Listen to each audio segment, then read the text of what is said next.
Escuchábamos a Los Redondos haciendo Cruz Diablo del disco Lujerito del año 1996. Si escucharon la letra, o si la buscan, aparece una anguila también en la letra, en la canción de Los Redondos. Y como la propuesta era hablar de anguilas y como venimos hablando en esta canción de el infierno, del diablo, ¿por qué no remitirnos a la mitología griega y hablar de Equidna?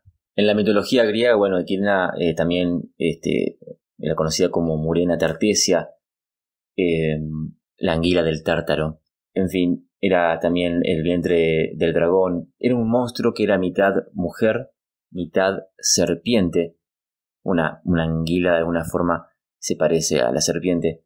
Y la esposa consorte de Tifón, era conocida como la madre de todos los monstruos famosos.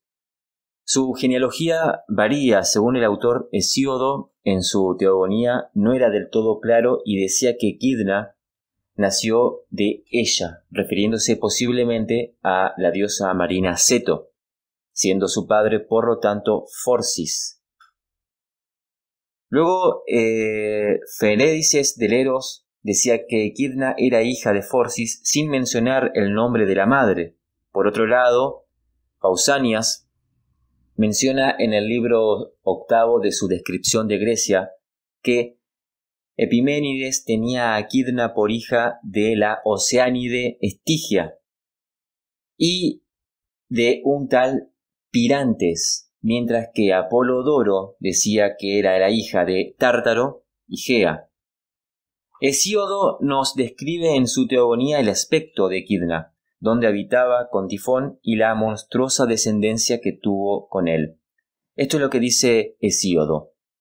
Otro monstruo extraordinario, en nada parecido a los hombres mortales ni a los inmortales dioses, tuvo ella en una cóncava gruta la divina y astuta Equidna, mitad ninfa de ojos vivos y hermosas mejillas, mitad en cambio monstruosa y terrible serpiente, enorme, jaspiada y sanguinaria. Bajo las entrañas de la venerable tierra, allí habita una caverna en las profundidades, bajo una horonda roca, lejos de los inmortales dioses y de los humanos mortales. Allí entonces le dieron como parte los dioses habitar ilustres mansiones, y fue retenida en el país de los Árimos, bajo la tierra. La funesta Equidna, ninfa inmortal y exenta de vejez por todos los siglos. Con ella cuentan que el terrible, violento y malvado Tifón tuvo contacto amoroso con la joven de vivos ojos, y embarazada dio a luz a feroces hijos. Primero parió al perro Orto, Paragerión. En segundo lugar, tuvo un prodigioso hijo, indecible el sanguinario Cerbero, perro de broncíneo ladrido de Hades, de 50 cabezas, despiadado y feroz. En tercer lugar, engendró a la perversa Hidra de Lerna, a la que alimentó Hera, diosa de blancos brazos, irritada terriblemente con el fórnido Heracles. La aniquiló el hijo de Zeus con su implacable bronce. Y luego están los hijos que según Hesíodo tuvo Equidna con Tifón. Bueno, los que ya nombramos, Cerbero, Hidra de Lerna, Quimera, la Esfinge. Según la Esfinge son los que tuvo con Apolodoro. Según Apolodoro son los que tuvo con Tifón. El león de Nemea. En fin, el dragón de la Cólquida, la Escila en realidad. Bueno, esto es la anguila del Tártaro, Equidna, es decir, que ya en la mitología tenemos a las anguilas ahí dando vueltas. Y de alguna manera la anguila que vemos en la mitología también llega, o mejor dicho, la mitología llega a lo que es el psicoanálisis. No solamente el mito de Edipo sacándose los ojos, el mito de Edipo yaciendo íntimamente con su madre, llega a la psicología a través de Freud, sino que también las anguilas obsesionaron a Freud. Según una nota que leía hace un tiempo, el enigma que llevó a Freud a buscar por meses los testículos de las anguilas, el tema genital también es otra de las obsesiones de Freud. En 1876, el joven Sigmund Freud llegó a Italia con la esperanza de resolver una gran incógnita que se cernía sobre los científicos de Europa. Todas las cuestiones importantes han sido resueltas, había dicho el biólogo alemán Max Schulze en su lecho de muerte 2 años antes, excepto la cuestión de la anguila. Esa cuestión es un misterio milenario.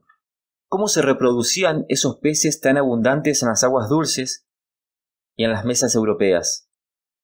La pregunta requería una respuesta porque su ausencia no solo hacía tambalear los fundamentos de la biología moderna, sino los del método científico mismo. El problema era que nunca nadie las había visto copulando ni engendrando. No había reportes de huevos ni recién nacidos. Ni siquiera parecían equipadas para reproducirse.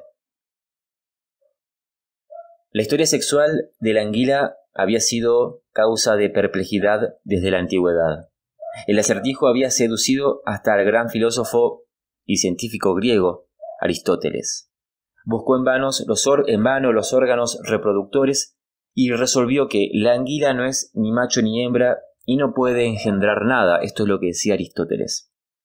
Dado lo cual, concluyó el filósofo, era una de las pocas criaturas que no debían su existencia a la reproducción sexual, sino a la generación espontánea. Así como las moscas emergían del estiércol, las anguilas se generan espontáneamente en el lodo y en la tierra húmeda. Esto es lo que decía Aristóteles.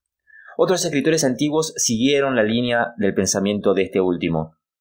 En el banquete de los eruditos, Ateneo de Naucratis, se nos dice que las anguilas se entrelazan y descargan una especie de fluido viscoso de sus cuerpos que se queda en el barro y genera criaturas vivientes. El filósofo natural romano Plinio el Viejo, por su parte, explicó que las anguilas se frotaban en las rocas y las partículas raspadas cobraban vida. Siglos después, Isaac Walton, quien vivió en el siglo XVII, fines del siglo XVI y hasta mediados del siglo XVII, en su libro recogió además de esas otras respuestas más poéticas al acertijo. En su libro The Complete Angler, contó que algunos aseguraban que las anguilas nacen de un rocío especial que cae en los meses de mayo y junio en las orillas de algunos estanques o ríos en particular, aptos por la naturaleza para ese fin, que en pocos días el calor del sol convierte en anguilas. La creencia de que las anguilas existían sin necesidad de la sexualidad se arraigó en la imaginación europea y las hizo muy populares en la Cuaresma. En los 40 días del calendario cristiano, dedicados a la purificación e iluminación interna en preparación para la Pascua de Resurrección, los deseos sexuales debían suprimirse. Se pensaba que comer carne en sí mismo era el producto de la unión sexual, llevaba a la lujuria, pero que el pescado no excitaba la libido de la misma manera.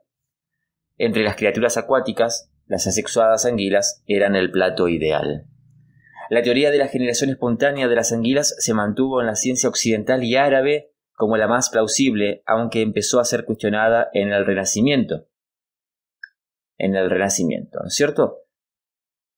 En 1777, el italiano Carlo Mondini localizó por fin los ovarios de una anguila particularmente grande, pero la búsqueda de sus testículos siguió frustrando a muchos investigadores. Parte de la razón es el hecho de que las anguilas no los tienen por la mayor parte de sus vidas. Solo desarrollan ovarios y testículos obvios cuando parten en un viaje sin regreso hacia el sexo y la muerte. en el que dejan las aguas dulces de Europa para nadar en las saladas del océano. Nada de esto lo sabríamos de no ser porque en el siglo XIX los científicos estaban obsesionados con encontrar una explicación más sensata que la de las autoridades clásicas. Fue por eso que Freud se esforzó tanto en encontrar los testículos de las anguilas, y parece que los encontró, o al menos eso dijo en el informe que escribió a su regreso en Viena. Lo extraño fue que ni él ni nadie más en su universidad hicieron alarde de ello, y dado que el hallazgo los habría cubierto de gloria, lo que quedó de su viaje fue un misterio más. Pero 20 años después de las pesquisas de Freud, hubo un avance clave, el descubrimiento de una extraña criatura marina. Era, de hecho, la forma larvaria de la anguila. El científico italiano Giovanni Grassi resolvió el asunto en 1896, cuando logró criar un leptocéfalo en un acuario y lo vio convertirse en anguila. Hoy sabemos que el ciclo de vida de las anguilas consta de 5 etapas. Pero para hablar del ciclo de vida de las anguilas, lo voy a hacer con otro texto, ya vamos a ver cuál es, pero antes vamos a escuchar un poco de música.